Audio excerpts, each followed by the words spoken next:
या कुक्षि विवरे कृत्वा स्वयं रक्षति सर्वतः नमामि जननीं देवीं परां प्रकृतिरूपिणीं कृच्छ्रेण महता देव्या धारितोऽहं यदोदरे तत्प्रसादात् जगद्दृष्टं मातुर्नित्यं नमोऽस्तु ते पृथिव्या यानि तीर्थानि सागरादीनि सर्वतः वसन्ति यत्र तां नौमि मातरं भूतिहेतवे మాతృదేవో భవ. జూలై నెల 2026 సంవత్సరం గోచార ఫలితాలు ఇప్పుడు మనం చెప్పుకోబోతున్నాము. నోటికి ఏదొస్తే అది చెప్పటం ఉండదండి మా దగ్గర. ఏదో లక్షలు వస్తాయి, కోట్లు వస్తాయి, నాది గ్యారంటీ, రాసి పెట్టుకోండి, బల్ల బుద్ధి చెప్తున్నాను, ఇట్లాంటి మాటలు ఏమీ ఉండవండి.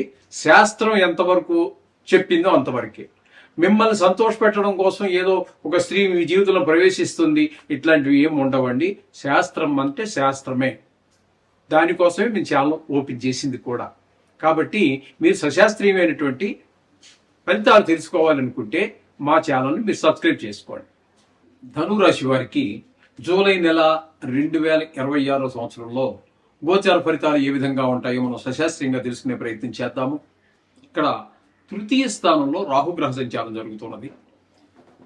తృతీయ స్థానంలో రాహు మంచి అందరి యొక్క తెలిసిన వారు తెలియని వారు అన్ని ప్రదేశాల్లో, వ్యాపార స్థలంలో, ఉద్యోగ స్థలంలో, వ్యవసాయ స్థలంలో, ఎక్కడ ఏ వృత్తి చేస్తున్నారో వారి అందరికీ కూడా, అలాగే మనం ఉన్నటువంటి ప్రదేశంలో ఇరుగు పొరుగు ఉంటారు, వాళ్ళ దగ్గర కూడా మనకి అందరు సహాయ సహకారాలు అందుతూ ఉంటాయి. తద్వారా మనం ఆర్థికంగా కానీ మరి ఏ విధంగా కానీ ఎదగడానికి అవకాశం ఏర్పడుతుంటుంది రాహు వల్ల. ఇక ఇదే ధనురాశి వారికి మనకి అర్ధాష్టమ శని అంటారు దీన్ని.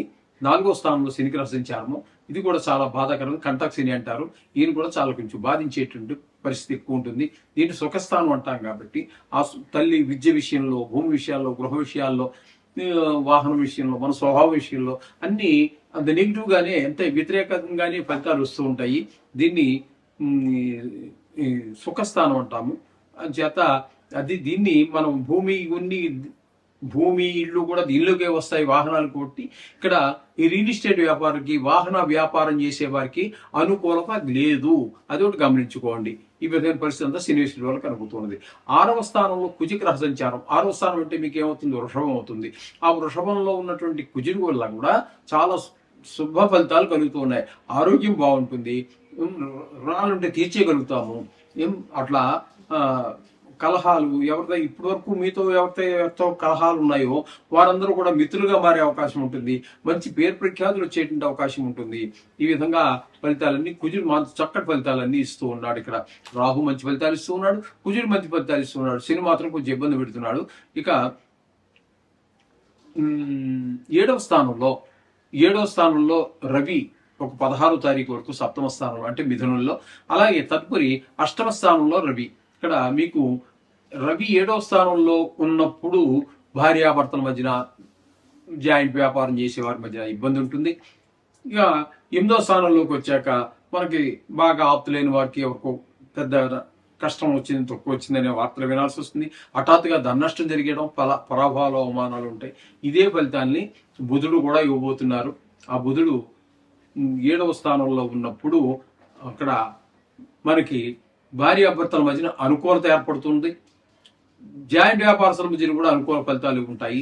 ఇక్కడ 8వ స్థానంలోకి వచ్చాక కూడా బుధుడు మనకి అనుకూలమైన ఫలితాలు ఇస్తూ ఉన్నారు. ఇక్కడ 8వ స్థానంలోకి వచ్చాక ఎవరికో మనం బాగుండేట్టుగా, మన మిత్రులందరూ బాగున్నట్టుగాను, చుట్టాలు బంధువులు ఉన్నట్టుగాను, అలాగే ధన లాభం రావటం, ఇలాంటివన్నీ కూడా కొన్ని చోట్ల మంచి పేరు ప్రఖ్యాతులు రావడం బుధుడి వల్ల అవుతుంది. ఈ విధమైన ఫలితాలన్నీ మనకి ఇస్తున్నాడు. ఇక శుక్రుడిని కనుక మనం తీసుకున్నట్టయితే 8, 9 స్థానాల్లో, అష్టమ, 9వ స్థానాల్లో సంచారం చేస్తూ ఉన్నారు. అష్టమ స్థానంలో 4 రోజులు మాత్రమే, 9వ స్థానంలో మాత్రం మిగతా నెలంతా కూడా సంచారం చేస్తున్నారు. ఈ 2 స్థానాల్లో కూడా ఆయన పూర్తి సుఫలితాలు ఇస్తూ ఉన్నారు. వాహన సౌఖ్యం ఉంటుంది, దైవభక్తి ఉంటుంది, మంచి సుఖాలన్నీ ఉంటాయి, లాభం వస్తుంది, కొన్ని చోట్ల మంచి పేరు ప్రఖ్యాతులు వస్తాయి. మొత్తం మీద శుక్రుడు పూర్తి శుభుడు, ఇందులో సందేహం లేదు. బుధుడు పూర్తి శుభుడు, రాహు పూర్తి శుభుడు, కుజుడు పూర్తి శుభుడు. కేతువుని తీసుకున్నట్టయితే భాగ్యస్థానంలో ఆయన మంచి ఫలితాలను ఇవ్వజాలరు. ఈ విధమైనటువంటి పరిస్థితులన్నీ మనకి గోచరిస్తూ ఉన్నాయి. కాబట్టి వీరికి కూడా చాలా బాగుందని మనం చెప్పుకోవచ్చు. ఒక రకంగా చెప్పాలంటే ఎక్కువ గ్రహాల అనుకూలత ఎక్కువగా ఉంది. ఏదేమైనప్పటికీ కూడా కొన్ని గ్రహాలు ప్రతికూలతలు ఉంటాయి, కొన్ని గ్రహాలు అనుకూలతలు ఉంటాయి. అనుకూలత ఉండనివ్వండి, ప్రతికూలత ఉండనివ్వండి, ఏదైనా కానివ్వండి, మనం రోజు మన నిత్య కృత్యంలో అది ఒక భాగం. కాబట్టి మీరు రోజు నవగ్రహ జపం చేసుకోవటం అనేది.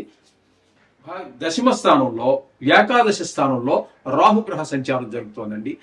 దీన్ని ఏకాదశి స్థానం అంటే లాభస్థానం అంటారు. మీరు ఏ పని మొదలెట్టినప్పటికీ కూడా అందులో మీరు ప్రావీణ్యం సంపాదించగలుగుతారు.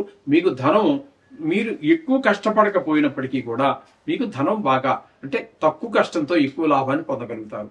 అంటే శ్రమకి మించినటువంటి లాభాలన్నీ వస్తూ ఉంటాయి మీరు ఏ పని మొదలుపెట్టినా సరే. అంచేత ఇక్కడ రాహు మీకు అత్యంత అనుకూలంగా ఉన్నాడు. ఇక వ్యయస్థానంలో శని యొక్క సంచారం జరుగుతుంది. శని యొక్క సంచారం ఏ స్థానంలో అంటే ఏలినాటి శని, సాడేసాత్ అంటారు. అంచేత ఈ ఏలినాటి శని అనేది వ్యయ స్థానంలో ఉంది. కాబట్టి మీరు ఎంత పిసినారితనంగా ఉన్నా ధనం ఖర్చు అయిపోతూనే ఉంటుంది నీళ్ళలాగా. మీరు ఖర్చు పెట్టకూడదని గట్టి నిర్ణయం తీసుకున్నా సరే తప్పనిసరి పరిస్థితులు వచ్చేస్తూ ఉంటాయి. ఆ విధంగా మీరు ఖర్చు అయిపోతూ ఉంటుంది. అయితే ఇక్కడ ధన వ్యయము, ధన నష్టము. ధన వ్యయం అంటే ఖర్చు పెట్టుకున్నారు, ఏదో సంతోషమో ఒక మంచి పనికో చెడ్డ పనికో ఖర్చు పెట్టుకున్నారు. ధన నష్టం అంటే మనం ఎక్కడో ట్రైన్ ఎక్కినప్పుడు, బస్సు ఎక్కినప్పుడు ఎవడో పర్స్ కొట్టేశాడు, లేకపోతే 4 మాయ మాటలు చెప్పి గురుడి కొట్టించి 2-3 లక్షలు కాజేశాడు. ఇట్లాంటివన్నీ దీన్ని ధన నష్టం అంటాం, దీన్ని వ్యయం అన్నాం. అంచేత ధన నష్టము జరిగే అవకాశం ఉన్నది, ధన వ్యయము జరిగేటువంటి అవకాశం ఉన్నది. అలాగే శత్రు భయము, మనోవిచారాలు, ఇట్లాంటివన్నీ కూడా కొంతమందికి కళతర నష్టం కూడా జరిగే అవకాశం మనకి గోచరిస్తుంది. శని యొక్క ప్రభావం చాలా తీవ్రంగానే ఉంటుంది చెప్పుకోవాలి ఈనాటి శనిలో. ఓకే, ఈ విధమైన పరిస్థితి అంతా మొత్తంగా మనకి ఈ మేషరాశి వారికి గోచరిస్తోంది. ప్రతి రాశికి కూడా కొన్ని గ్రహాల అనుకూలత, కొన్ని గ్రహాల ప్రతికూలత ఉండనే ఉంటాయి. కాబట్టి ఇక్కడ ముఖ్యంగా వీరికి చెప్పుకోవాలి అన్నట్టయితే శుక్రుడు పూర్తి అనుకూలంగా ఉన్నాడు, రవి పాక్షికంగా అనుకూలంగా ఉన్నారు, బుధుడు కూడా పాక్షికంగా అనుకూలంగా ఉన్నారు, ఇక రాహు పూర్తి అనుకూలంగానే ఉన్నారు. అందుచేత నవగ్రహాలు మనం ఇప్పటి నుంచి 3 సంవత్సరాల నుంచి చెప్పుకుంటూనే ఉంటాము. చాలా రకాలు ఉన్నాయి. ఏదైనా కూడా ఏ దేవుడైనా తప్పించగలడు. ఈ గ్రహాల యొక్క దుష్ట శక్తుల నుంచి, దుష్ట ప్రభావాన్ని తప్పించగలరు. కానీ చుట్టూ తిరిగి వెళ్ళటం ఎందుకు? ఈ నవగ్రహాలు అనేది కేవలము పూర్తిగా ఈ దోషాలను తొలగించడానికి, మంచి చోట్ల, మంచి స్థలంలో గనక ఉన్నట్టయితే, మంచి ప్రదేశంలో గనక ఉన్నట్టయితే ఈ రాశి చక్రంలో మనకి మంచి ఫలితాలు ఇవ్వడానికి, చెడు స్థానంలో ఉంటే చెడు ఫలితాలు ఇవ్వడానికే ఏర్పాటు చేయబడినాయి. కాబట్టి అందు గురించే నేను పెద్ద కష్టమైనటువంటిది కాదు, మీ నోటికి 3 సంవత్సరాల నుంచి చదువుతుంటే 1.5 నిమిషంలో చదివేచ్చేవాడిని, లేదా 2 నిమిషాల టైం. ఈ టైంలో ఈ నవగ్రహాల యొక్క ఇది చేసుకోండి, చక్కగా మీకు ఆ దోషాలన్నీ పోతాయి, సర్వశుభాలు కలుగుతాయి. శుభం భూయా.